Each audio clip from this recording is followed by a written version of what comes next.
Let's talk about some hardcore metaphysics. Ancient lost secrets of the Greeks and Indians. I could make like 3,000 videos like this, totally half asleep. Not that I would do them half asleep. Nihil ex nihilo. From naught comes naught. Humans have conceptual terms that actually have no bearing on Mother Nature or reality. We think that space is something. It's not. Space is a privation. It's a qualifier. We think that zero is something. So far as the ancient Greeks and Indians were concerned, zero, and necessitatively so, is not a number. Well, sure it's a number. Let's see, zero, no, wait a minute, that doesn't work. Zero, what? No, that doesn't work now. Let's talk about, very quickly, I could literally spend like 10 videos talking about each one of these terms. So how do I like take it all and condense it really, really tight? It's not really possible. I mean, I can make like 100 videos. I translate ancient Greek on the definition of ananke and the aristos dias, or the term logos, which does not mean word. It means proportion and ratio. It means a lot of things. Depends on the context in which it's used, and some things are absolutely untranslatable. I have a hard time translating many ancient Pali-Prakrit terms into English because they're absolutely untranslatable. So and amazingly, the most important terms that I have to translate from the ancient Prakrit, totally untranslatable. Like words like sama, oh my God. It's like the most important word, one of, and it's just untranslatable. Ancient Greek, same way. I wrote an entire article about the translation of the aristos dias, and I found every occurrence of it in the writings of Plotinus. Whew, difficult stuff. Nothing beats ancient Greek for translation. That's why when you read, which probably most of you never do, never read the ancient Greek, those that do, like, this stuff doesn't make any sense. What were the Greeks smoking? It's like, no, it makes perfect sense if you get an accurate translation, which is well nigh impossible, which is why you have to learn the ancient Greek. And even if you learn it, a lot of the people that were taught ancient Greek that translate it, they're idiots. They have no idea what these people were saying. You actually not only have to be able to translate it, but you have to actually understand what the hell it is they're talking about. And this is actually the problem that I've incurred many, many times, is you meet these people, it's like, oh, so-and-so has a PhD in ancient Greek Yeah, but he doesn't know what the hell they're saying. You know, it's kind of like if some like hardcore nihilist and atheist were to learn ancient Aramaic, and no, they don't even know what the hell they're talking about, nor do they even believe in any of it, which you don't have to believe, but you have to understand what the hell they're talking. It's like that person, no matter what their qualifications are, they can't translate this stuff. Let's go on to the words of like chaos, ka, which is amazing enough too, amazingly. In the ancient Egyptian, the ancient Greek, and the ancient Prakrit, some of the most important terms are all the same. Aten, Atman. The ancient Egyptian and the ancient Prakrit, the word for the self or the solar self is the exact same term. Aten, Atman, same thing. We even have it in English, atmosphere. We talk about air, we talk about atmospheric, meaning the movement of winds and airs. But in the actual metaphysics, we're talking about the Atman, or the ancient Prakrit Aten. It literally means the breath of life. It means, i.e., the soul.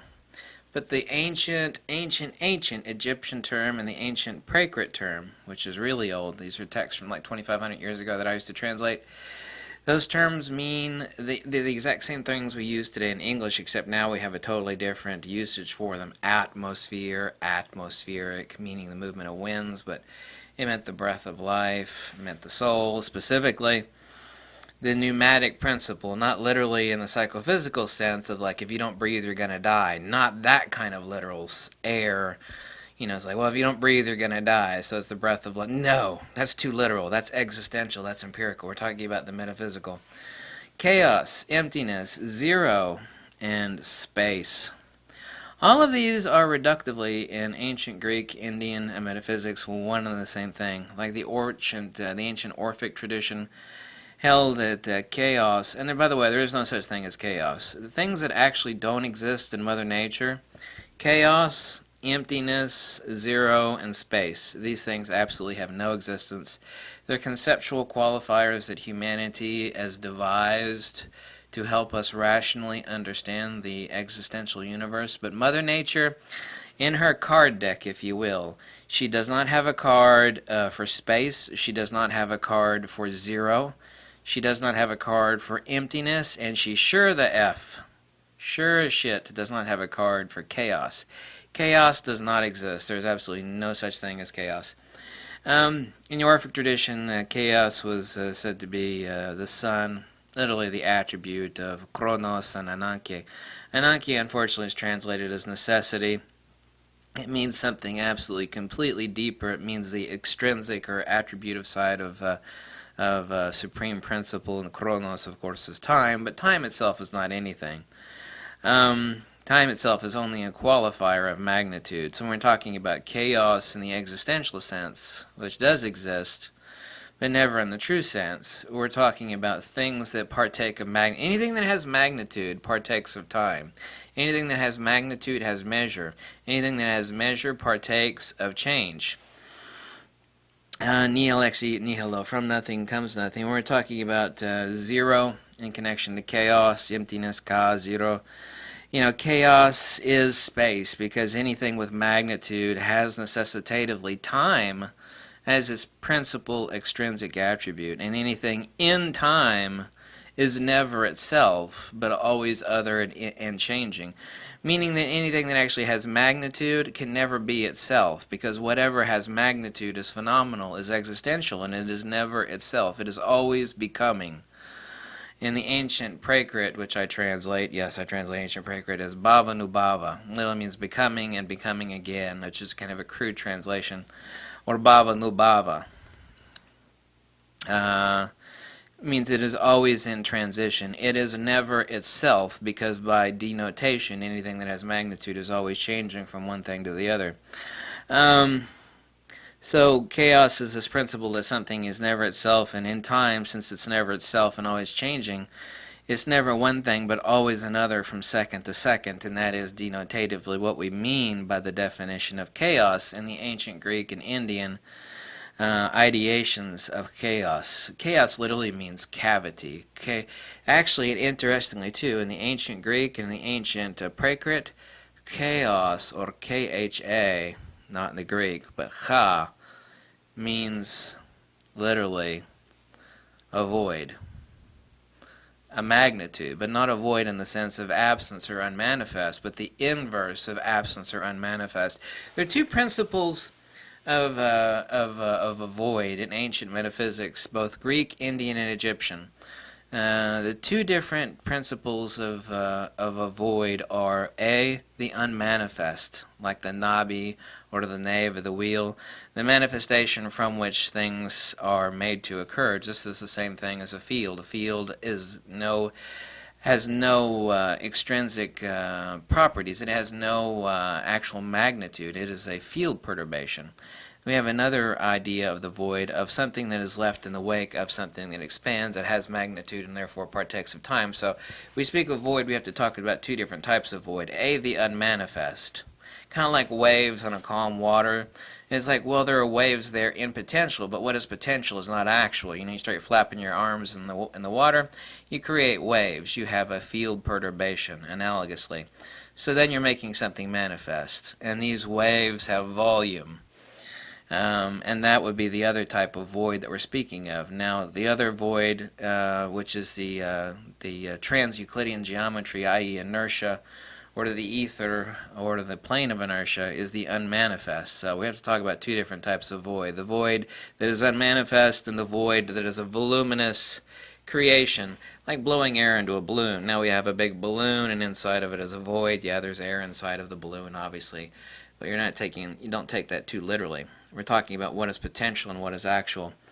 Emptiness is another human conceptual creation that absolutely does not exist. It's a qualifier of something else in relation to something else. It's like if I said that we have palm trees and gators and all sorts of things in Florida, but we have, Florida is empty of polar bears, or Florida is empty of glaciers. You know, we're talking about a qualifier of something relational to something else. The subject always precedes the object of negation. The paradox is that many people, especially nihilists and existentialists, have reified emptiness as something which has principality. Emptiness is never any. Emptiness and chaos and space are literally privation. When we talk about a shadow, we can't reify a shadow. You know, obviously my hand is casting a shadow on this desk, but this shadow has no principality. What it is a privation of light due to something else that has volume. Volume is made manifest, and therefore we have a privation of light falling on the table, but the absence of light is neither emptiness. We cannot give principality to something that is an absence of something else. We're talking about this is present when that is present. That's actually also an ancient philosophical term that repeats itself in the ancient Greek and Indian, is when this is present, that is present. When this is not present, then that is not present. That actual phraseology repeats itself in the ancient Prakrit over and over and over and over again. In other words, it means it's conditional relationship. It means it is never a thing in and of itself. It is always the manifestation of something when something else precedes it, just like a shadow. You know, you throw something up in front of the light, a shadow will appear, but a shadow has no intrinsic value in and of itself. It is not a principle. It is not a subject. It is a privation. Zero is a placeholder of existence, and the ancient Greeks and Indians and Egyptians never thought of zero as a number. Zero is not a number in metaphysics. It is literally magnitude, but not number itself. Is the one in extrapolation, like you take one light bulb and a million soap bubbles, and you'll see like a million reflections of one light and a million soap bubbles. It's like all those little soap bubbles are zeros. You've only got one light. I mean, you see a million soap bubbles, a million reflections of the light, and a million little soap bubbles, but those are never a number. So the metaphysical denotation of zero is never that it is a number. It is a placeholder for the one in extension. Not in principle, but in attribution and voluminous manifestation. The same thing with a field. A field is not anything other than an ether perturbation or inertia perturbation. Same thing with magnetism. Magnetism follows a Poincaré disk model of projective geometry. It is literally the loss of inertia. And the necessitatively the loss of inertia is the manifestation of force and motion. And what you end up is this conjugate vortex of a hyperboloid, reciprocating precessional hyperboloid, that manifests volume. And in the wake of that volume, we have space. But space, as Nikola Tesla said, it has no properties. Space is not anything. Space and zero and emptiness and a shadow are all one and the same thing. They are nothing in and of themselves. Modern quantum physics and general relativity has reified nothingness as something that does things and acts on things. But from the wiser minds like Nikola Tesla, Faraday, and the ancient Greeks and the Egyptians, they would have just laughed their ass off at this notion that general relativity and quantum mechanics has, is that space is something that acts on things. We're growing up in this age of science fiction, and this bullshit is repeated over and over again, like warp space-time, you know. Captain, we've got a curvature in space-time. Space and time are not things in and of themselves. There is no such thing as space as an entity. There is no principle or subject. Space is not a subject, nor is it a principle. It is the wake of loss of inertia. It is literally the after effect of the loss of inertia and the projective geometry of the conjugate vortex that defines magnetism, for example, which gives volume to everything in the universe. But space is not anything, and time is only a measure of magnitudes. Anything that actually has volume has magnitude, and anything that has magnitude is never itself. It is always changing from one microsecond to another microsecond, just like a human being has magnitude. You know, the same person you knew as a child is not the same person that you ran into with the same name and social security number 30 years later. The person is always changing from birth, old age, death. It's the same thing with any magnitude. Anything that has magnitude partakes of time. Time is the great eraser of everything. Anything with magnitude has volume and is therefore denotatively phenomena, and therefore it partakes of magnitude, and anything that is a magnitude partakes of a measure that human beings have conceptualized as time. Time has no existence. Time means nothing. Space is nothing. Not nothing in the literal sense. It is absolutely nothing in the absolutist sense. Space cannot do anything. It is like a phantasm someone has when they're dreaming, or if they were delusional, or they're drunk or something, and they started seeing, little fantastical things appear before their eyes due to like a brain tumor or being drunk or stoned or something like that. No, I don't drink, never taken drugs, so don't ever try to place me there. All of these are one and the same thing. Mother Nature does not have this in her card deck. Notion of emptiness, chaos, zero. Zero is never a number in metaphysics. Never. Zero is not a number. It is a placeholder. It is a relational placeholder. We can try to give definition to a shadow. It's like that large building is casting a big shadow. And then we can give it measure. Well, it has a certain volume because the building has a foot. No, it's a placeholder. We're talking about the absence of something that is giving voluminous definition to something else. It is not a principle in and of itself. I love it when these assholes in quantum mechanics and general relativity talk about waves. We got this wave, electrical wave, we have a magnetic wave, we have waves. What's a field? Well, it's a perturbation. It's it's a wave. A wave of what, asshole? A wave. It's like talking about waves of what? Everything is a field, and fields are not phenomena. No field contains particles. Light, you want to call that a wave? It's actually technically a coaxial circuit, transverse magnetic and electrical and longitudinal dielectric pulses like a coaxial cable. Light is not a thing. There is no phenomena that makes up light. The very idea of a photon particle is purely an abstraction which has zero basis in reality. There has never been, ever, any output from any experiment of a photon particle. Never. Maybe if you're out shooting all day with your camera, you can take your lens off and dump out the photons, right?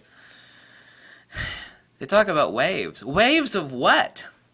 Waves of what? Oh, well, they're field wave. A field is not a thing. Everything is fields, and fields are not particles. Yeah. These people are so stupid. Humanity has intellectually de-evolved because we don't cherish wisdom anymore. We think we can solve everything on a calculator. But guess what a calculator can't solve for? It can't solve for anything that has no existential reality, like a field. Everything is fields, and fields are not particles. You cannot quantify a field. It's a field. It's a bunch of waves. Waves of what, asshole? Waves of what? It's the four Maxwellian field equations are vectors over a given period of time as measured in effect. None of the four Maxwellian field equations have ever defined what a field is in principle, because it can't, because a field in principle has no existential reality. Mother Nature does not deal in space, the number zero, or emptiness, or chaos. Mother Nature has no idea what the shit that stuff is, because it doesn't exist in her card deck, if you will. If you don't understand that, you're never going to understand a damn thing. Maybe you don't want to. Maybe you like, living in la la la la la, blissful ignorance. Some people don't. Bye! Oh my goodness.